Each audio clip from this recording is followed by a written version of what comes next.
अस्सलामुअलैकुम students, I hope कि आप सब बच्चे बिल्कुल ठीक हैं और बहुत अच्छी आप लोगों की प्रिपरेशन हो रही है। एग्ज़ाम में अब बहुत ही कम दिन रह गए हैं। स्टूडेंट्स, आज मैं आपको क्लास 10 की बायोलॉजी का चैप्टर सेक्शन 6 है और इसका यूनिट नंबर यानी बाब इसका जो है वो चैप्टर नंबर 17 है, बायोटेक्नोलॉजी। बायोटेक्नोलॉजी के इम्पॉर्टेंट क्वेश्चन मैं आपको और यह टॉपिक मैं आपको आज बताऊंगी जो पेपर में आ सकते हैं, जिनको अच्छे से आप तैयार कर लेंगे तो आपका पेपर बहुत अच्छा हो जाएगा।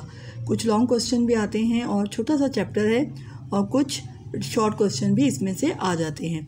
सबसे पहले जो शॉर्ट क्वेश्चन आता है, शॉर्ट क्वेश्चन में एक क्वेश्चन आता है डिफाइन द फॉलोइंग, यानी डिफरेंट जो है डेफिनेशन दे दी जाती हैं, कुछ टॉपिक दे दिए जाते हैं, उनको आपको डिफाइन करना होता है, यानी उनकी डेफिनेशन लिखनी होती है, जिसमें बायोटेक्नोलॉजी का तारुफ यानी बायोटेक्नोलॉजी की तारीफ़ आपने यानी डेफिनेशन आपने बतानी होगी। ये पेपर में सवाल आता है और आपको आसानी से आप किसको कर भी सकते हैं।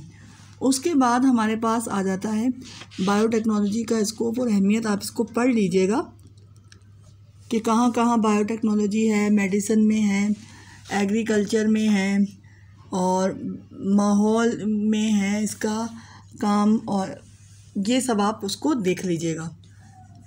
उसके बाद हमारे पास टॉपिक आता है जो इम्पॉर्टेंट है, वो है फर्मेंटेशन। फर्मेंटेशन क्या होती है, इसका सवाल आ जाता है।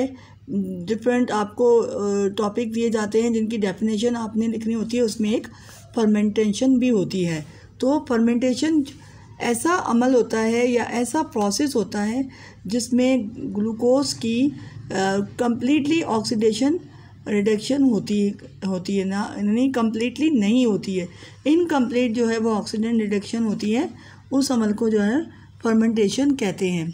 अब फर्मेंटेशन के बाद आपके पास पूरा इसका एक सवाल है जो पेपर में लॉन्ग क्वेश्चन में आ जाता है, अल्कोहलिक फर्मेंटेशन इसके ज़रिए और लैक्टिक एसिड फर्मेंटेशन बैक्टीरिया के ज़रिए। ये एक आप सवाल तैयार कर लेंगे तो इस चैप्टर का एक सवाल हो जाएगा। उसके बाद जो फर्मेंटेशन है उसका इस्तेमाल है कि कहाँ कहाँ होता है। ये आसान सा सवाल है, आप 2 से 3 मरतबा पढ़ेंगे तो आपकी इस क्वेश्चन की तैयारी हो जाएगी। आसान सा सवाल होता है, डेयरी प्रोडक्ट में है, फलों और सब्जियों में है और खुराक में इसका इस्तेमाल होता है। उसके बाद हमारे पास आता है सनती प्रोडक्ट्स में होता है। उसके बाद सनती प्रोडक्ट्स में ये वाला जो है टॉपिक आप इसको ज़रूर तैयार कीजिएगा। ये MCQs के लिए भी बहुत इम्पॉर्टेंट है, यानी प्रोडक्ट दिया हुआ है, उसमें उसका जो माइक्रो ऑर्गेनिज्म है जो उसमें यूज़ होता है और उसके इस्तेमालात। तो ये वाला जो पोर्शन है ये MCQs में ज़रूर आता है, तो इसको आपने अच्छे से याद करना है। उसके बाद हमारे पास आ जाता है अगला फर्मेंटर। फर्मेंटर कभी आ जाता है पेपर में, लेकिन ज़्यादातर तो ये नहीं आया, लेकिन इसको भी याद कर लीजिएगा, कभी ये पेपर में आ जाता है सवाल लॉन्ग क्वेश्चन के।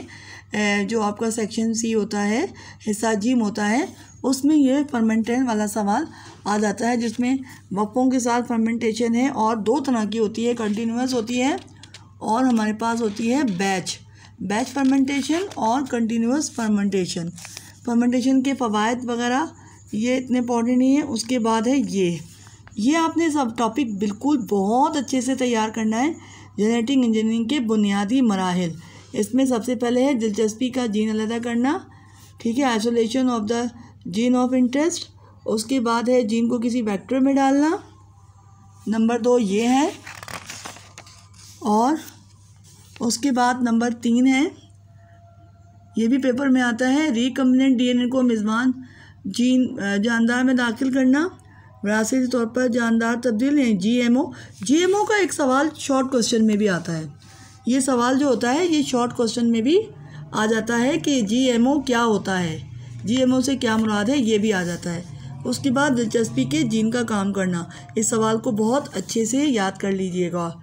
उसके बाद एक और सवाल है जो बहुत इम्पॉर्टेंट है इस साल 2023 के जो पेपर होंगे, एग्ज़ाम होंगे, उसमें ये टॉपिक बहुत इम्पॉर्टेंट है, सिंगल सेल प्रोटीन, जिसको SCP यानी सिंगल सेल प्रोटीन कहा जाता है SCP से। और इसको सिंगल सेल प्रोटीन इसलिए कहा जाता है कि इसको बनाने के लिए जो हम ऑर्गेनिज्म इस्तेमाल करते हैं वो माइक्रो ऑर्गेनिजम्स होते हैं, जो कि यूनिसेलुलर होते हैं, एक ही सेल पर मुश्तमिल होते हैं। तो सिंगल सेल प्रोटीन यानी ऐसे सेल जो बिल्कुल सिंगल हैं, यूनिसेलुलर है, उनसे आप प्रोटीन जो है वो बन रही होती है, प्रोटीन तैयार हो रही होती है। तो सिंगल सेल प्रोटीन जो है ये बहुत इम्पॉर्टेंट है इस साल। इस टॉपिक को ज़रूर तैयार कीजिएगा, अच्छे से याद कीजिएगा। सिंगल सेल प्रोटीन का सवाल है। इसके बाद हमारे पास आ जाते हैं जेनेटिक इंजीनियरिंग के कारहाय नुमाना, यानी कहाँ जेनेटिक इंजीनियरिंग ने काम किया है। 3 से 4 मरतबा इसको अच्छी तरह पढ़ेंगे इन पॉइंट्स को, तो ये आपको याद हो जाएंगे। और इसके अंदर एक्सरसाइज देखिए, MCQs को आपने बहुत अच्छे से तैयार करना है। एक्सरसाइज में देखिए, अव्वल तो एक्सरसाइज के सवाल नहीं आते, लेकिन मैंने आपको टॉपिक बताए हैं। तो मैंने जो टॉपिक बताए हैं उसी में ये देखें सवाल बने हुए हैं। अब वो टॉपिक आप तैयार कर लें, जो भी टॉपिक मैंने आपको बताए वो आप अच्छे से याद कर लें। सवाल कोई भी बना के आ जाए आप कर सकते हैं। अब ये जितने सवालात यहाँ दिए हुए ना, मुख्तसर सवालात, यही टॉपिक मैंने आपको बताए हैं। इस तरह फ़हम और इदराक के जो सवाल हैं ये देखिए, इसमें भी वही टॉपिक हैं जो मैंने आपको बताए हैं। आप इनको अच्छे से तैयार कर लेंगे तो आपका लॉन्ग क्वेश्चन भी बन जाएगा। तो इस चैप्टर में इन टॉपिक को बहुत अच्छी तरह याद कीजिएगा। गैस पेपर लेते हैं किसी अच्छे तरीके जो है, जहाँ से अच्छा कोई गैस पेपर मिल जाए तो आप लें। उसमें भी आप देखें बहुत सारे सवालात दिए हुए होते हैं। उतना भी आप बुक पढ़ लेना तो किसी गैस पेपर की ज़रूरत नहीं होती। और मैं बिलीव नहीं करती इन गैस पेपर्स पे। अपने जहन को इस्तेमाल कीजिए, देखिए 10 ईयर्स 5 ईयर्स में से कौन से सवाल आए हैं, कौन सा टॉपिक इतना इम्पॉर्टेंट है जो कि आ सकता है, उसको तैयार करें। यही आपका अपना गैस पेपर होता है। ख़ुद गैस पेपर बनाने की आदत डालें, ख़ुद गैस लगाने की आदत डालें। जब हम स्टूडेंट थे, हम पढ़ते थे तो हम खुद अंदाज़ा लगाते थे कि क्या चीज़ इतने इम्पॉर्टेंट होगी, क्या चीज़ बार बार आ सकती है, और ऐसा होता भी था, वो पेपर में आता भी था। तो इस तरह जो मैंने आपको आज बताए हैं, इससे अच्छी सी तैयारी कर लीजिए। टाइम बहुत कम है और पेपर बहुत अच्छा दीजिएगा। इस चैप्टर में से सवालात आ जाते हैं, लोग इनको शुरू के पेपर चैप्टर याद कर लेते हैं, आखिर के जो हैं वो छोड़ देते हैं। तो ऐसा हमें नहीं करना है, हमने हर चैप्टर की अच्छी सी तैयारी करनी है। मिलते हैं नेक्स्ट वीडियो में एक और चैप्टर के साथ। बहुत इंपॉर्टेंट क्वेश्चन मैं आपको बताऊंगी। जब तक के लिए अल्लाह हाफिज़।